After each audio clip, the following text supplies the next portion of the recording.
5 people are going to die. I will show you soon. 5 लोग मरने जा रहे हैं, जल्द ही आप देखेंगे। उत्तर प्रदेश के जिला अमेठी में शिक्षक सुनील कुमार की पत्नी के प्रेमी चंदन वर्मा ने अपने व्हाट्सएप पर यह स्टेटस लगाया था। इसके बाद सुनील कुमार, उनकी पत्नी पूनम भारती, सृष्टि और समीक्षा 2 बेटियों की घर में घुसकर गोली मारकर हत्या कर दी। सुनील कुमार मूल रूप से रायबरेली के रहने वाले थे और अमेठी के एक स्कूल में तैनात थे। 4 लोगों का पूरा परिवार खत्म करने की इस खौफनाक घटना से अमेठी से लेकर रायबरेली तक थर्रा गया है। उसके स्टेटस के मुताबिक 4 लोग मारे जा चुके हैं और 5वां खुद चंदन वर्मा है। फिलहाल पुलिस उसकी तलाश में जुटी हुई है। शिक्षक फैमिली हत्याकांड के बाद चंदन वर्मा और पूनम भारती के कई फोटोज और व्हाट्सएप चैट सामने आई है, जो दोनों के बीच प्रेम प्रसंग की पुष्टि करती है। इसी साल 18 अगस्त को पूनम ने चंदन के खिलाफ रायबरेली की सदर कोतवाली में छेड़खानी का एक मुकदमा दर्ज कराया था। उसके बाद से ही चंदन बौखलाया था। शायद अब पूनम उससे दूरी बनाने लगी थी और इसी आवेश में आकर उसने इस खौफनाक घटना को अंजाम दिया है। 36 वर्षीय सुनील कुमार जिला रायबरेली के गदागंज थाना क्षेत्र के सुदामापुर गांव के रहने वाले थे। वे अमेठी में तिलोई तहसील स्थित कंपोजिट विद्यालय में सहायक अध्यापक के पद पर तैनात थे और शिवरतगंज थाना क्षेत्र के अहरबा भवानी कस्बे में मुन्ना अवस्थी के घर किराए पर अपने परिवार के साथ रहते थे, जहां गुरुवार की रात उनके साथ पूरे परिवार की गोली मारकर हत्या कर दी गई। इस घटना से पूरा यूपी एक बार फिर थर्रा गया। घटना के बाद से ही दोनों जिलों की पुलिस और एसटीएफ हत्याकांड के आरोपी की धरपकड़ में जुटी है। रायबरेली के सांसद राहुल गांधी ने कहा कि अमेठी के सांसद किशोरी लाल जी आपको इंसाफ दिलाएंगे और इंसाफ मिलते ना दिखे तो बताइएगा, मैं खुद चलकर आऊंगा। शुक्रवार को सांसद किशोरी लाल पीड़ित के घर पहुंचे, राहुल गांधी से उनकी बात कराई।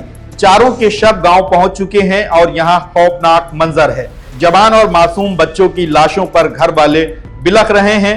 हर आंख नम है और यहां भारी संख्या में पुलिस फोर्स भीड़ का तांता लगा है।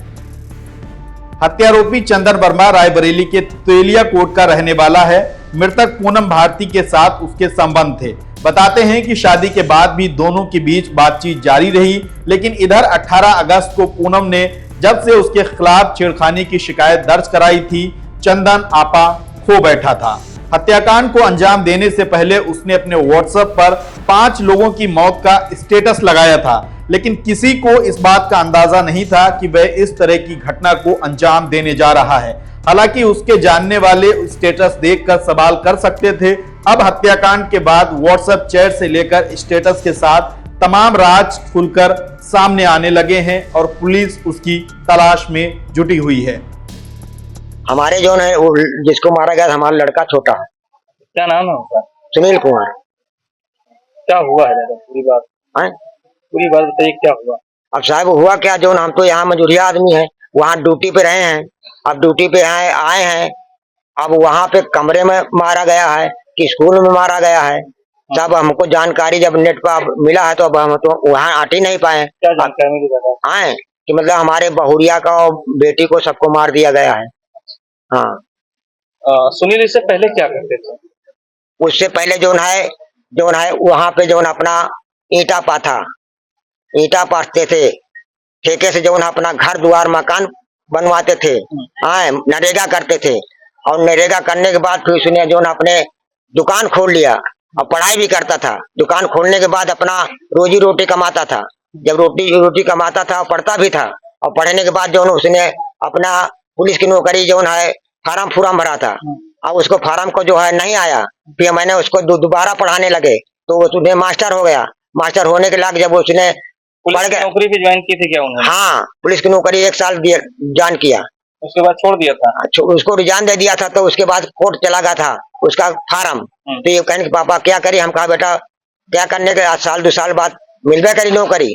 तो साहब जो है उसने जब पुलिस वाली नौकरी फिर आ गई थी तो कहने पापा पुलिस की नौकरी ज्वाइन कर ली। हम कहा साहब तुमने ज्वाइन कर लियो। आए जब पुलिस की नौकरी ज्वाइन करने के बाद 1 साल उसमें ड्यूटी किया। बोले पापा हम मास्टरी करेंगे। हम कहा बेटा ठीक है, जहाँ पे आप स्वतंत्र हो वहाँ पे आप करो। रायबरेली में साहब जो कमरा यहाँ से ले लिया था, वहाँ रहते थे कि हमको वहाँ पर नजदीक पड़ जाएगा। जब वहाँ जो है 2 दिन यहाँ घर में हमारे आए थे आए हमको नहीं पता था। आए तो उसके बाद जो कौन है, आया था? अरे वही जिसने गोली मारा है। आए तो साहब हमको पता नहीं रहा। जब इसको छेड़खानी करते थे रास्ता बेरास्ता में, तो इसने जो है अपना कागज जो है वहाँ बराबरी में दाखिल किया। आए एप्लीकेशन लिख के दिया कि जो हमारे साथ जो है ये अन्याय होता है। आए उसके बाद FIR दर्ज हुई थी? हाँ साहब उसके साथ हुआ है पहले उसके। हाँ उसके बाद क्या फिर ट्रांसफर करा लिए थे क्या इन्होंने? वो उन्हें ट्रांसफर करा के अपने स्कूल के लगे कमरा लिया है वहाँ। अमेठी में? हाँ वहाँ बगल में जो कमरा था, बगल में लड़की पढ़ती थी। हाँ नजदीक था। क्या हुआ, क्या जानकारी मिली? और जानकारी साहब यही मिली कि मतलब जब वहाँ थाने से दरोगा साहब हो रहे आए हैं, सब मोबाइल नंबर सब पूछे लाग, नाम पूछे लाग, तो हमारे दिल में आत्मा में ये लगा कि हमारे लड़का का कुछ दुर्घटना हो गया। जब उसको बताया गया नहीं गया।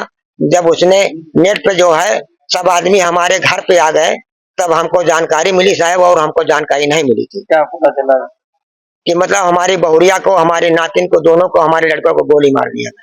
ये बड़ा जघन्य अपराध है। पहली बार लगा रहे तो क्योंकि ये मैं कल से इस परिवार के संपर्क में हूँ, इनके पिताजी के संपर्क में हूँ। हमारे कार्यकर्ता रिंकू जी से कल मेरी बात हुई थी, उनके पिताजी से मैं लगातार टच में हूँ। तो उनके पिताजी ने भी कुछ चीज़ें बताई जो आप ही लोग बता रहे हो कि एक FIR हुई थी वहाँ पे।